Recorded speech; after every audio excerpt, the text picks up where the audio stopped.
दोस्तों ये एक क्विक इमरजेंसी अपडेट है। मार्केट में जो कुछ हो रहा है वो काफ़ी अलार्मिंग है। एआई स्टॉक गिर रहे हैं, बिटकॉइन गिर रहा है और लगता है कि ये एक बड़ी करेक्शन की शुरुआत हो सकती है। अगर आप बिटकॉइन में इंटरेस्ट नहीं भी रखते फिर भी ये वीडियो ज़रूर देखें, क्योंकि बिटकॉइन अक्सर पूरी मार्केट का एक लीडिंग इंडिकेटर होता है और बिटकॉइन बाकी मार्केट से पहले ही नीचे आना शुरू कर देता है और ये एक हार्बिंजर होता है कि मार्केट में या ग्लोबल मार्केट में कुछ गड़बड़ चल रहा है। इस वीडियो में हम डिकोड करेंगे उन थ्योरीज को जो इस वक्त इस चीज़ को सपोर्ट कर रहे हैं कि मार्केट क्यों गिर रहा है और इसकी एक प्रॉपर रीज़न दे रहे हैं। इस टाइम मार्केट क्रैश के पीछे 4 अलग थ्योरीज चल रहे हैं और हर एक बहुत ज़्यादा इंटरेस्टिंग है और इन सब थ्योरीज को हम डिटेल में इस वीडियो में कवर करेंगे और आपको बताएंगे कि इन थ्योरीज के पीछे क्या है और फिर एंड में हम अपना एक फुल एनालिसिस अपना भी देंगे और आपको पूरा एक्सप्लेन करके बताएंगे कि अगला मार्केट के साथ क्या होने वाला है, क्रिप्टो इस तरफ जा रहा है और पूरा ये जो ग्लोबल मार्केट में जो हलचल चल रहा है इसका क्या मतलब है। तो मेरा नाम सलीम खान है और आप देख रहे हैं द ब्लॉक इकोनॉमिस्ट। अगर आपको इस तरह डेटा ड्रिवन वीडियोस पसंद है तो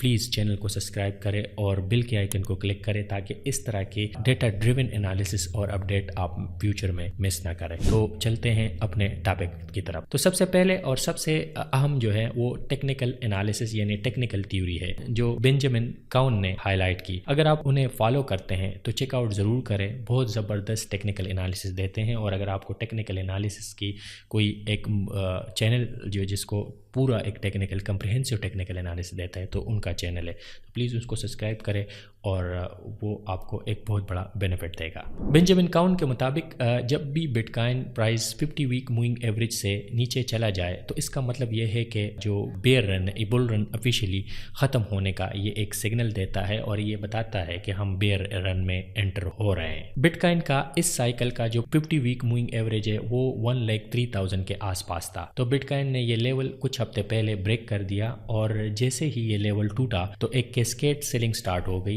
क्योंकि टेक्निकल ट्रेडर के लिए ये एक प्रोफेसी फिल हो गई थी। और इंटरेस्टिंग बात यह है कि ये सब तब हुआ जब फंडामेंटल बहुत ज़्यादा पॉजिटिव होते हैं। मतलब यूएस में रेगुलेटरी क्लैरिटी आ रही है, इंस्टीट्यूशन कंटिन्यूसली बिटकॉइन को बाइंग कर रहे हैं, बिटकॉइन लेजिस्लेशन भी पॉजिटिव आ रहे हैं। आप देख रहे हैं कि यूएस ने रिसेंटली जो है ना इसके लिए एक रिजर्व स्टेटस देना शुरू कर दिया। हार्वर्ड जैसे यूनिवर्सिटीज़ ने 100 मिलियन का बिटकॉइन ख़रीदना शुरू कर दिया। इसका मतलब है कि एवरीथिंग वाज बुलिश और फिर भी प्राइस गिर रहा था। तो ये क्यों गिर रहा था? इसकी मेन वजह टेक्निकल एनालिसिस के मुताबिक ये एक वो 50 मूविंग एवरेज से प्राइस को ड्रॉप करना था। लेकिन अगर इसका हम एक डिटेल आंसर दे दें तो डिटेल आंसर इसकी हिस्टोरिकल पैटर्न में भी छुपा हुआ है। बिटकॉइन हिस्टोरिकली एक पैटर्न को फॉलो करता है जिसे हम 4 ईयर साइकिल कहते हैं। बिटकॉइन अगर आप देखें तो ये बॉटम से टॉप पहुंचने में इसने ऑन एवरेज 1050 डेज लिए हैं और फिर जब ये इसमें टॉप कर जाता है तो टॉप से बॉटम के लिए इसने ऑलमोस्ट 365 डेज लिए हैं। ये 2015, 2017, 2018, 2021 सब साइकिल में ये पैटर्न रिपीट हुआ है कि जब भी हम लोएस्ट से 1050 डेज में पहुंचे और फिर टॉप से बॉटम के में हमने तकरीबन 365 डेज लिए हैं। इस साइकिल में भी अगर देखा जाए तो बॉटम से टॉप तक 150 डाउन्स तक ये टॉप पे पहुंचा है और अगर पैटर्न कंटिन्यू रहा है तो ये 6 अक्टूबर 2025 को इसने टॉप बनाया और फिर अभी 365 डेज में ये बॉटम बनाएगा। मतलब ये है कि बिटकॉइन का जो न्यू साइकिल बॉटम है इस पर दिस हिस्टोरिकल डाटा ये अक्टूबर 26 के आसपास एक्सपेक्टेड है। ये थ्योरी काफ़ी कंपेलिंग है और इसको इग्नोर नहीं किया जा सकता, लेकिन कुछ और थ्योरीज भी है जो आगे हम देखेंगे और फिर देखेंगे कि क्यों ये थ्योरी इस दफ़ा थोड़ी सी वो शफलिंग लग रही है। 50 वीक जो मूविंग एवरेज है वो ऑलमोस्ट 13,000 बिटकॉइन के इस लेवल से नीचे ट्रेड कर रहा है काफ़ी मल्टीपल वीक से। हिस्टोरिकल डाटा के मुताबिक जब बिटकॉइन ने इस लाइन से नीचे होता है तो बुल साइकिल ऑफिशियली एंड होता है और लॉन्ग जो बियर फेज है वो स्टार्ट हो जाता है। अब दूसरा जो थ्योरी है वो है मैक्रो इकोनॉमिक्स की थ्योरी यानी ग्लोबल लिक्विडिटी की थ्योरी। ये थ्योरी कह रही है कि मार्केट का क्रैश टेक्निकल नहीं है बल्कि लिक्विडिटी का के साथ अटैच है, और लिक्विडिटी का जो ग्लोबल शिफ्ट आया हुआ है इस वजह से जो मार्केट है वो कोलैप्स कर रहा है, स्पेशली BTC। और जब दोबारा लिक्विडिटी साइकिल स्टार्ट होगा तो फिर जो है ना वो क्रिप्टो मार्केट आएगा। मतलब ये है कि जो क्रिप्टो मार्केट का साइकिल है वो लिक्विडिटी ड्रिवन है। और इसमें लिक्विडिटी के हवाले से अगर देखा जाए तो जो जापान इकोनॉमीज़ है वो सबसे इम्पोर्टेंट है। जापानीज़ डिकेड से ज़ीरो इंटरेस्ट रेट पर था, इन्वेस्टर सस्ता बारो करके US ट्रेजरी में इन्वेस्ट कर रहे थे और वो प्रॉफिट बुक कर रहे थे, और इस ट्रेड को कैरी ट्रेड कहा जाता है। इस पे एक कंप्लीट वीडियो है, आप हमारे चैनल पे देख सकते हैं कैरी ट्रेड के हवाले से, जो लास्ट टाइम सेलअप हुआ था क्रिप्टो मार्केट में, तो हमने उस पर एक वीडियो बनाई थी। अब ये कह रहे हैं कि जापान ने इंटरेस्ट रेट इंक्रीज़ किया, कैरी ट्रेड अनवाइंड हो रहा है, डॉलर एसेट सेल हो रहे हैं और लिक्विडिटी आउटफ्लो हो रही है। फिड भी क्वांटिटेटिव टाइटनिंग स्टार्ट कर चुका है।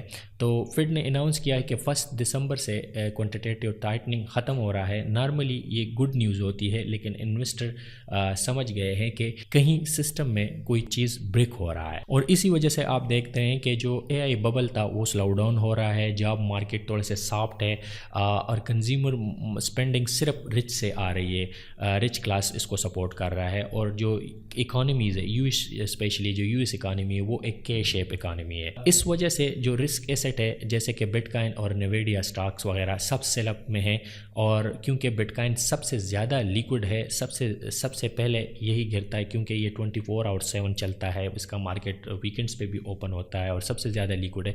तो इस वजह से जो बिटकॉइन है वो सबसे ज़्यादा पहले लिक्विडिटी का रिस्पॉन्स करता है। तीसरी थ्योरी जो है वो साइकोलॉजिकल थ्योरी कहलाती है, जो बिटकॉइन की इंटरनल है, मतलब बिटकॉइन स्पेसिफिक थ्योरी है। बिटकॉइन कम्युनिटी में कुछ मंथ से एक इंटरनल कन्फ्लिक्ट चल रहा है। मतलब ये है कि ओल्ड OG बिटकॉइनर कहते हैं कि बिटकॉइन का जो पर्पज़ है वो सिर्फ मनी है, और ये मनी के ओनली फॉर मनी पर्पज़ इसको यूज़ किया जाए। और जबकि दूसरी साइड पे जो न्यू कोर डेवलपर टीम है वो उन्होंने एक अपडेट दी है जिसमें लोग पिक्चर्स, वीडियोस, फाइल्स ब्लॉकचेन पर अटैच कर सकते हैं। ये एक OP रिटर्न लिमिट को एक्सपेंड कर सकता है, और इस वजह से जो OG है वो ये परसीव करते हैं कि इससे जो बिटकॉइन है वो बिलोडेड हो सकता है, इलीगल कंटेंट परमानेंटली स्टोर हो सकता है, और जिसकी वजह से, क्योंकि ये अगर आप ये चीज़ों के लिए भी इस्तेमाल करेंगे तो ब्लॉक साइज़ बढ़ सकता है, और इसका सबसे बड़ा ये है कि जो डिसेंट्रलाइज रिस्क है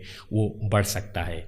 ये सब देख के कुछ लोग बोल रहे हैं कि let bitcoin sort out this internal conflict, लेकिन इस दौरान हम अपने आप को इस चीज़ से निकाल के वो बिटकॉइन सेल कर रहे हैं। लेकिन ये एक चीज़ ऐसी है कि ये जो पिछले 2 थ्योरीज मैंने बताए हैं, और स्पेशली जो लिक्विडिटी के हवाले से, ये इसके साथ अलाइन है। मतलब OG इसको अभी सेल इसलिए कर रहे हैं कि उनको लिक्विडिटी अवेलेबल है, वो इस वक्त मार्केट से निकल इसलिए रहे हैं, और वो फिर बाद में मार्केट में ज़रूर आएंगे।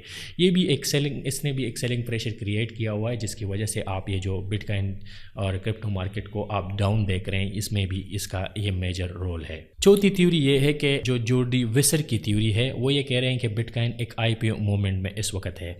सबसे इंटरेस्टिंग थ्योरी है ये कि बिटकॉइन अब अपना IPO फेज में एंटर कर रहा है। मतलब ये है कि जो अर्ली वेल थे जिनके पास बिलियंस का BTC थे, पहली दफ़ा हिस्ट्री में इतनी लिक्विडिटी उनको मिली है कि वो सेफली उसको कैश आउट कर सकते हैं विदाउट क्रैशिंग द मार्केट। क्योंकि पहले रिटेल इन्वेस्टर थे तो वो कैश आउट नहीं कर सकते थे, इसलिए वो होल्ड करते। अब चूँकि इंस्टीट्यूशन और ETF आने की वजह से उनके पास लिक्विडिटी अवेलेबल है, और अब वो जो इतने अरसे से वो होल्ड कर चुके थे तो अब वो प्रॉफिट में इसको निकाल रहे हैं, यानी बेच रहे हैं। गैलेक्सी डिजिटल ने 9 बिलियन का BTC एक वॉलेट से सेल किया। 100 of millions of multiple wallet जो है ना वो कैश आउट कर रहे हैं, और इसका जैसे मैंने आपको बताया कि जो मेन रीज़न है वो है ETFs, कंपनीज़ और कंट्रीज़ की डिमांड जो इस वक्त बिटकॉइन को होल्ड कर रही है। तो ये एक जो वेल्थ OG इन्वेस्टर से मैसेज की तरफ एसेट ट्रांसफ़र हो रहा है, और ये पूरी प्रोसेस 1 साल तक चल सकती है, मतलब 365 डेज़ तक। अब ये तो सारी थ्योरीज़ हैं जो कि इस वक्त मैंने आपको एक्सप्लेन की कि टेक्निकल एनालिसिस ग्लोबल की और बिटकॉइन के इंटरनल कन्फ्लिक्ट और IPO मूवमेंट, ये सारे अलाइन हो रहे हैं। लेकिन मुझे जो लग रहा है जो इसमें सबसे कंपेलिंग थ्योरी है वो है मैक्रो इकनॉमिक्स की, यानी ग्लोबल शिफ्ट की। और ठीक है, ये सारी चीज़ें अलाइन है, लेकिन इस वक्त जो ग्लोबल लिक्विडिटी کا سائیکل ہے وہ تھوڑا سا مجھے چینج لگ رہا ہے، کیونکہ مجھے لگ رہا ہے کہ اس وقت مارکیٹ جو ہے نا، جس پہ ہم نے لاسٹ جو ویڈیوز میں ڈیٹیل میں ڈسکس کیا کہ اس وقت جو انٹرنل پرائیویٹ کریڈٹ ہے یو ایس میں وہ بہت سٹریس میں ہے، اور اس کے بعد مجھے لگ رہا ہے کہ جو کوانٹیٹیو ٹائٹننگ کے سائیکل روکنا صرف انپ نہیں ہوگا، اور کچھ ایسے ایونٹ آگے آ سکتے ہیں جس کی وجہ سے کچھ فائنینشیل مارکیٹ میں کچھ انسٹیٹیوشن کولیپس ہو سکتے ہیں، جس میں بینکس بھی ہو سکتا ہے یا کوئی میجر انسٹیٹیوشن، اور اس کے بعد جو ہے نا فیڈ وہ مسلسل جو ہے نا وہ اس کے پاس ایک اتھارٹی آ جاتی ہے کہ وہ لیکوئڈٹی انجیکشن سٹارٹ کرے گا، اور جب لیکوئڈٹی انجیکشن سٹارٹ ہوگا تو جو فرسٹ لائن میں پمپ کرتا نظر آئے گا وہ ہوگا بٹ کائن۔ تو مجھے لگ رہا ہے کہ یہ سائیکل تھوڑا سا ایکسٹینڈڈ ہوگا، یہ میری اپنی پرسنل ایک اوپینین ہے کہ یہ ساری جو ابھی ہم نے چیزیں بتائی یہ وہ پریویس ہسٹری کے مطابق ہم نے بتائی، لیکن آگے مجھے یہ لگ رہا ہے کہ اگر اس وقت گلوبل لیکوئڈٹی کے لیے جو ماحول بن رہا ہے، جو فیڈ ہے وہ اگر وہ انجیکٹ کرنا شروع کر دے گا اور پھر ہم فسکل سائٹ پہ بھی لیکوئڈٹی انجیکشن دیکھیں گے، تو مجھے لگ رہا ہے کہ یہ سائیکل تھوڑا سا ایکسٹینڈ ہو سکتا ہے، مطلب بی ٹی سی جو ہے نا میں بھی وہ جنوری اور فروری کے درمیان ٹاپ کر جائے، اور پھر اس کے بعد جو ہے نا وہ باقی جو آلٹ کائن ہے وہ ٹاپ کر سکتے ہیں۔ تو چیزیں ہم آپ کے ساتھ اپڈیٹ لے کے آئیں گے، ہر دفعہ جب نئی چیز آئے گی تو ہم آپ کو ضرور ڈسکس کریں گے، اس کے بدلے میں ہم آپ سے صرف ایک ہی چیز ایکسپیکٹ کرتے ہیں، کیونکہ میں سمجھتا ہوں کہ یہ جو ڈیٹا ڈریون انالیسس ہے اور اتنے بڑے ریسرچ کے بعد ہم آپ کو کرتے ہیں، تو اس پہ آپ ہمیں ضرور اپریشیٹ کریں، آپ چینل کو سبسکرائب کریں اور لوگوں کے ساتھ یہ کنٹینٹ شیئر کریں تاکہ ہمیں اس کا ایک فیڈ بیک ملتا رہے۔ انشاءاللہ آگے ہم آپ کو ٹائم ٹو ٹائم مارکیٹ کے حوالے سے اپڈیٹ کرتے رہیں۔ Thank you so much for watching.